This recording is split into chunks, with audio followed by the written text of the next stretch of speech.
Selamat datang di channel History TV. Kalau Anda suka dengan video-video kami, tolong bantu subscribe, share, dan like supaya channel ini cepat berkembang. Kami ucapkan banyak terima kasih yang sudah support dan mendukung channel kami. Pemberontakan akhirnya pecah di Jawa Barat pada 12-13 November 1926. Di Banten, pemberontakan dipimpin oleh Kiai Haji Tubagus Ahmad Khatib, seorang ulama yang memimpin PKI cabang Caringin. Dalam suatu rapat, Haji Khatib mengatakan kepada pemimpin PKI bahwa pemberontakan yang akan dilakukan adalah tugas suci umat muslim dalam melawan pemerintahan kafir.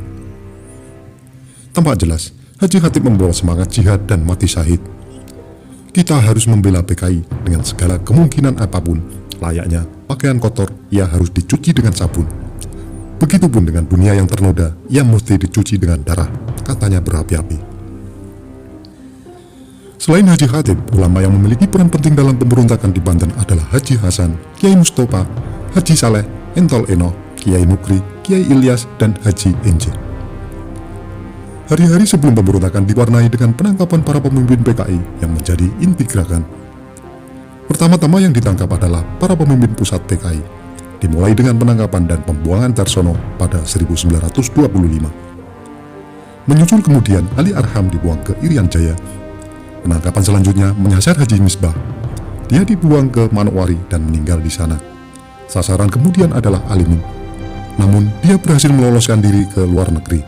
Pada Januari 1926, 3 pemimpin PKI lainnya mengikuti jejak Alimin. Mereka adalah Muso, Budi Sucitro, dan Sugiono. Mereka kabur ke Singapura untuk menghindari penangkapan. Di sana mereka bertemu Alimin, Sanusi, Winata.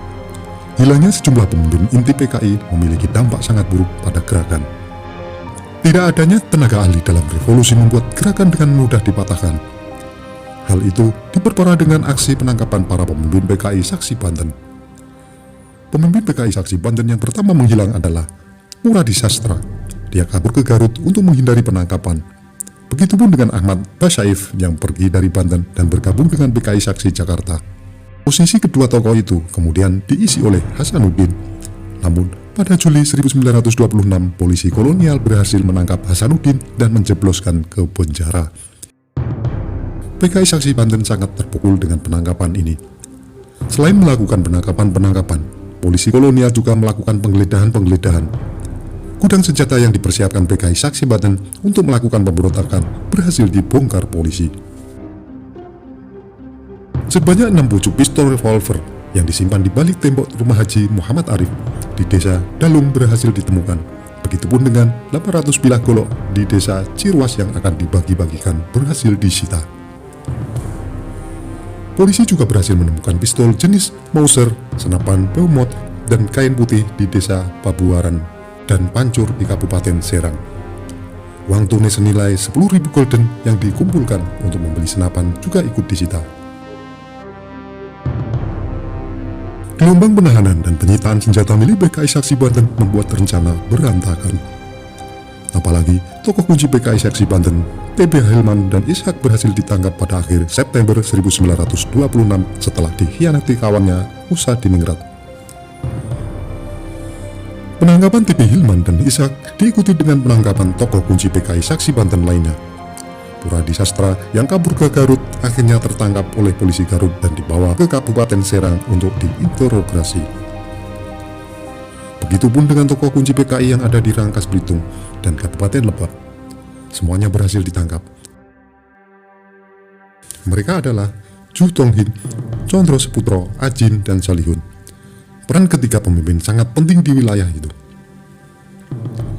Hingga akhir September 1926, sudah ada 200 kali penangkapan anggota PKI Seksi Banten. Semuanya berada di Kabupaten Serang.